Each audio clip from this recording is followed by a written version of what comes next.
Khethile Khethile on the left. So, Anonymous, I am going to assume ukuthi owesifazane uthi sisinjebs nabalaleli. I hope this email finds you well. Eyami inkinga is a little bit different kodwa nayo ingomjolo, because if not umjolo then what? Uthi nginenkinga. I've just realized it now that I am older. I'm forced to break up with a guy I love wholeheartedly and who's been so dear to me ngoba ukuthandana kwami naye kumisa impilo yakhe. This guy and I started dating last November and ngimfica esebenza nje impilo yakhe ihamba kahle. Kube ukuthandana kwethu then ngoJanuary waphelelwa umsebenzi ukuze kube imanje akakawutholi omusha futhi akukho kuthembisayo ukuthi khona okuzoqhamuka. To take you back kancane, in my previous relationships binokwenzeka lento kodwa kube yinto engayinaki. Lapho engiyinake khona was on my last relationship before ngithandana nalo engithandana naye manje. Naye lo wakudala wacishe waba nenkinga efanayo besho kumxosha impela emsebenzini ngaphandle kwesizathu esiphusile, kodwa kwaba ukuhlukana kwethu nje yaphelele emoyeni futhi leyo nto impilo yakhe yaqhubeka kahle. Kuningi kwenzeka sisinjebs and angisazi ukuthi into engizoyithini le. Ngiyacela imbono kubalaleli mhlambe kukhona oke wabhekana naso lesimo, wasizwa kanjani. Ngiyamthanda lo muntu kakhulu futhi kodwa kuyangihlukumeza ukubona impilo yakhe imile ingayindawo ngenxa mhlambe yokuthi uthandana nami. Ngiyabonga, says Anonymous. Okay.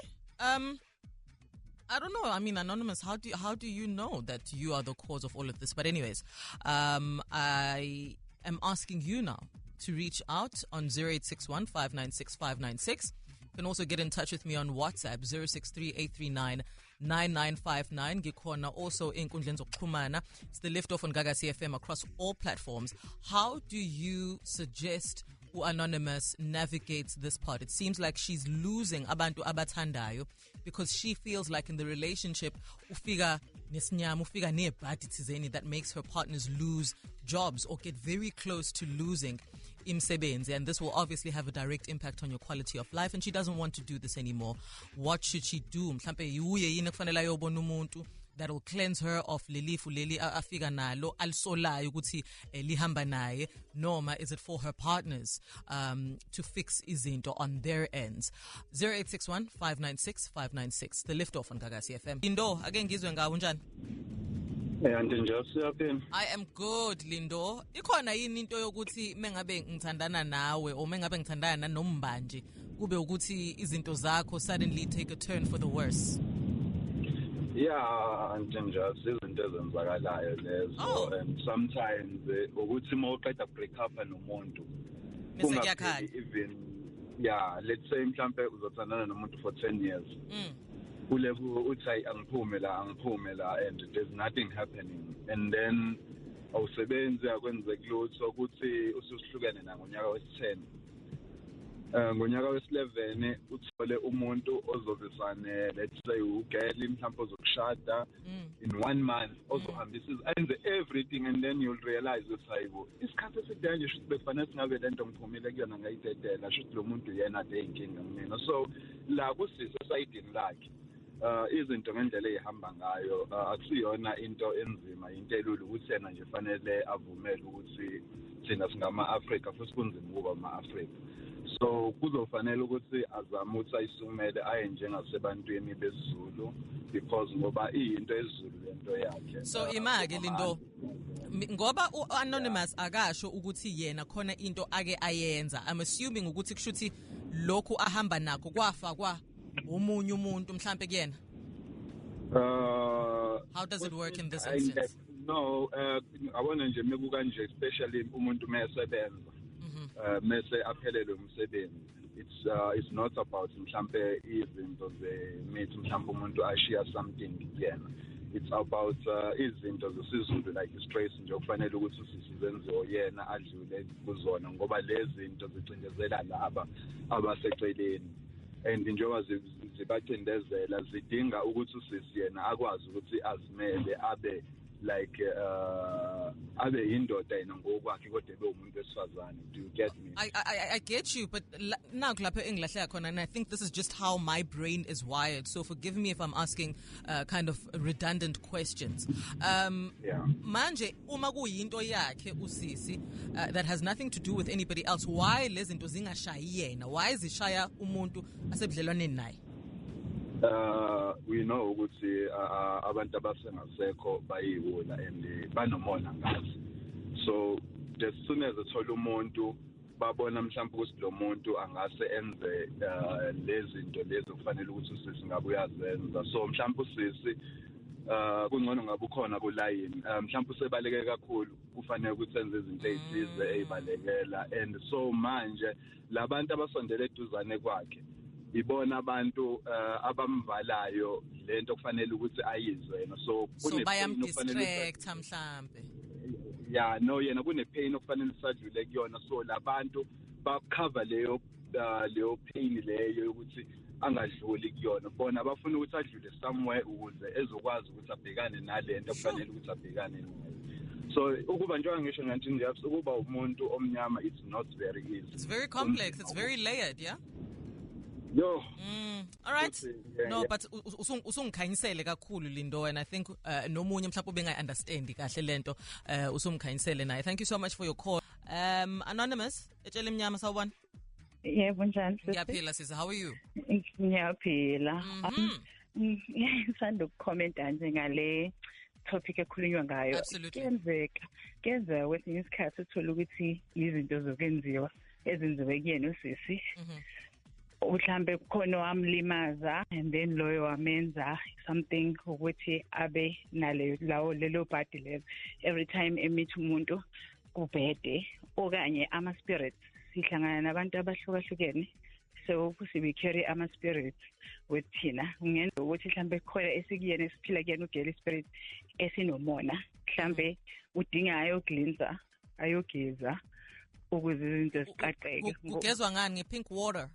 No, yabona umuntu phela awona umuntu ozomsiza ngoba shuthi ikuyena lento, ngoba uyasho ukuthi umunye wamshiya wathi semshiyile waqhubeka nempilo ya right kulomunye. So okusho ukuthi uyena ofika nalento le inomona iphila kuyena, udinga umuntu ozomsiza wesintu njengade sichazele oqala ikholana number 1 ukuthi udinga umuntu wesintu njengabantu besintu siyadinga uku-consulta, and then sithole umuntu ozokuglinsa ususe lawo ma-spirits aqale kabusha. Yes. Do you not sometimes feel ukuthi as a people, as Africans, ukuthi mhlambe sibuye sisheshe ukugijimela izinto zesintu when in actual fact this could just be an indication ukuthi u-Anonymous uhlangana nabantu that aren't necessarily her people?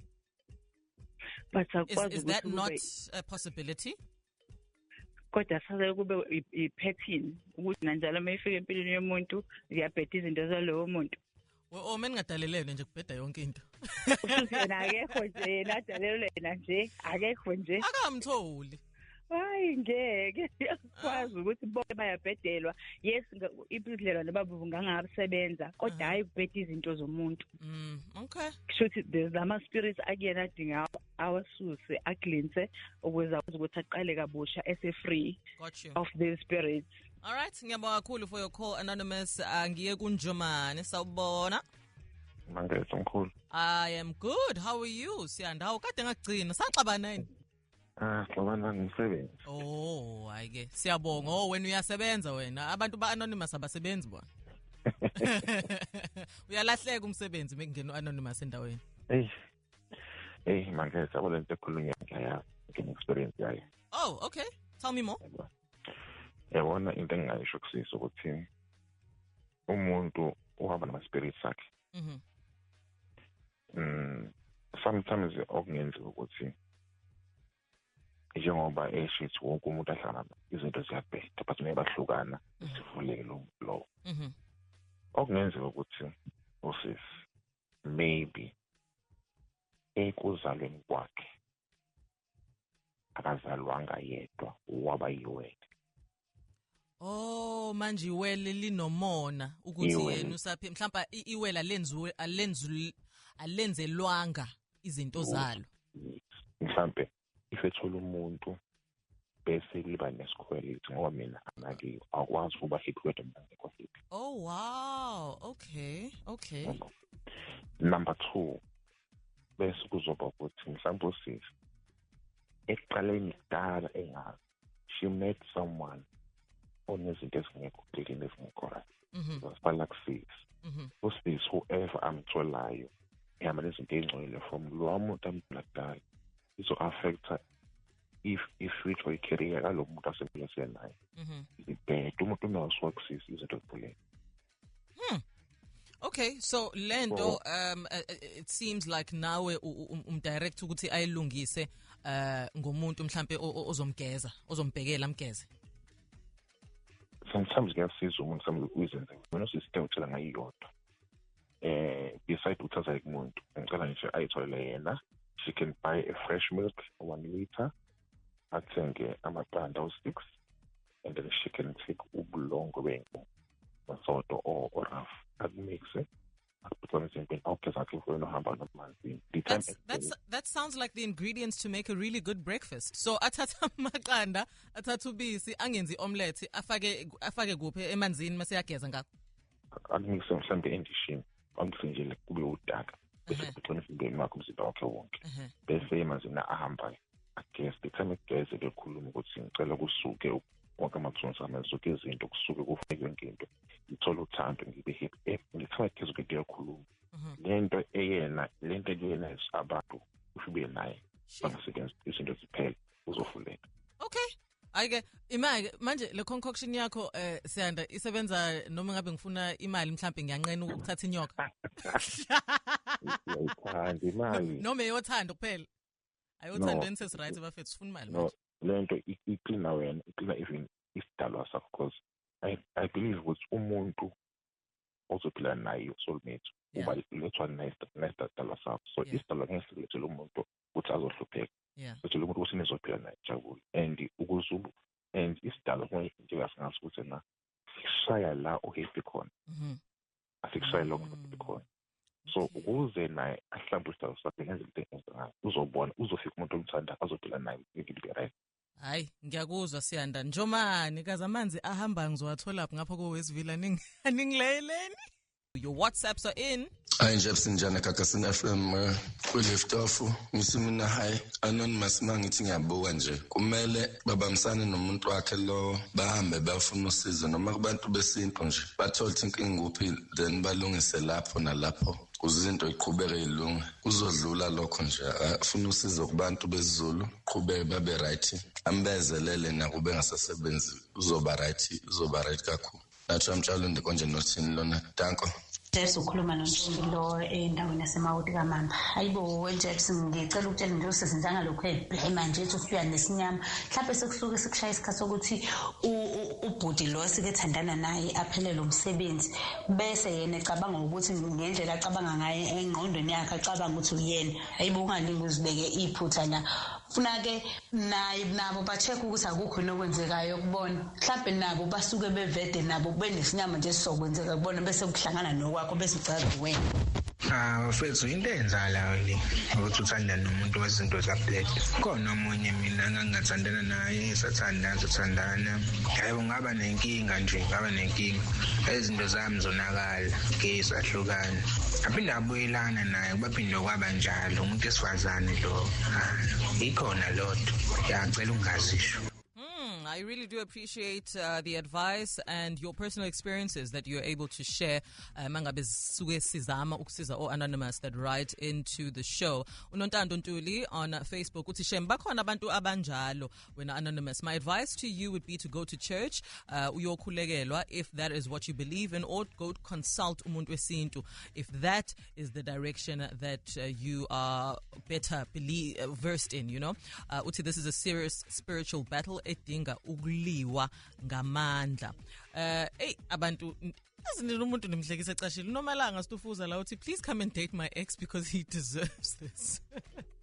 No man, nomalanga, nobody deserves this. Ukoli uthi inkosi yami kuyoba kancane uma singekho isilwane esilala naye lo sisi engazi futhi naye I'm sure izinto zakhe azihambi kahle ngoba uma unalesilwane izinto zakho ziyama zivaleke. Uphumi Embe uthi Japs, I think usisi kumele hamba yogezwa uhamba nethunzi elingekho lihle and she must just cleanse ame kancane kulezinto zomjolo until she finds the help that she needs. Na indaba yobisi futhi iqhamuka from uXolani isicelo ke also on Facebook uthi geza nkosazane futhi ngathi ungaba namandla lapha obisini uXolani ubale nendaba yesinemfu ke anonymous angazi ukuthi iyona yipi i-concoction ezokulekelela or if it's even a concoction that you need, but perhaps do explore all the options that are available to you. Ushilo munyu ukuthi if it's the church that you believe in, try that avenue. If it's abantu besintu that you believe in, try that avenue.